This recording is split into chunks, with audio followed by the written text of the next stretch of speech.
एक आदमी सामान बेचने के लिए एक शहर से दूसरे शहर जाता था। बीच में रेगिस्तान का कुछ इलाका पड़ता था। वह आदमी एक नेगेटिव सोच वाला इंसान था। हमेशा शिकायत करता रहता था कि मेरे पास ये नहीं है, वो नहीं है, इसकी कमी है, उसकी कमी है। एक दिन वह रेगिस्तान में से गुजर रहा था, तभी उसकी पानी की बोतल खाली हो जाती है। उसे बड़ी जोर की प्यास लगती है, लेकिन रेगिस्तान में पानी ना मिलने की वजह से उसे बहुत गुस्सा आता है और बोलता है कि कितनी खराब जगह है, ना कोई पेड़ ना पानी, रास्ता भी लंबा है, रेगिस्तान पार करना पड़ता है।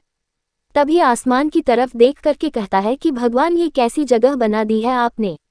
अगर मेरे पास में बहुत सारा पानी होता, बहुत सारे संसाधन होते, तो इस जगह पर हरियाली कर देता, बहुत सारे पेड़ लगा देता। वह आदमी ऊपर देखकर ये सब बातें कह रहा होता है और ऐसा लग रहा था कि जैसे ऊपर वाले से जवाब का प्रतीक्षा कर रहा हो कि भगवान कुछ कह दे। अब चमत्कार ये हुआ कि वह जैसे ही नीचे देखा, उसे अपने आंखों के सामने एक कुआं दिखाई दिया। वह पूरी तरह से घबरा गया, क्योंकि उसने कभी भी उस रेगिस्तान में कुआं नहीं देखा था। वह कुएं के पास पहुंचा और देखा कि कुआं पूरी तरह पानी से भरा हुआ है, परंतु वह आदमी नेगेटिव सोच वाला था और हमेशा शिकायत करता रहता था। और फिर से आसमान की तरफ देखते हुए बोला, भगवान, पानी से भरा हुआ कुआं तो दे दिया, लेकिन पानी निकलूंगा कैसे। तो इस बार जब वह नीचे देखा तो फिर से चमत्कार हुआ। उसे कुएं के पास रस्सी और बाल्टी दिखाई दी, लेकिन आदमी फिर से ऊपर देखा और बोला, भगवान, अब इस पानी को ले जाऊंगा कैसे। तभी उसको एहसास हुआ जैसे उसके पीछे कोई है। वह पीछे मुड़कर देखा तो एक ऊंट खड़ा हुआ होता है। वह पूरी तरह से घबरा गया, सोचने लगा कि ये तो सच में होने लग रहा है। मैंने बातों बातों में कह तो दिया, अब मुझे यहाँ हरियाली करनी पड़ेगी और पेड़ लगाने की जिम्मेदारी लेनी पड़ेगी। आदमी को पानी से भरा हुआ कुआं मिल गया, बाल्टी और रस्सी मिल गई, पानी को ले जाने के लिए ऊंट भी मिल गया, सब कुछ मिल गया।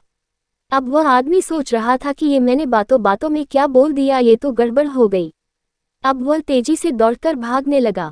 वह भाग रहा था, उस जिम्मेदारी से बच रहा था। तभी एक कागज उड़ते हुए आया और इसके शरीर से चिपक गया।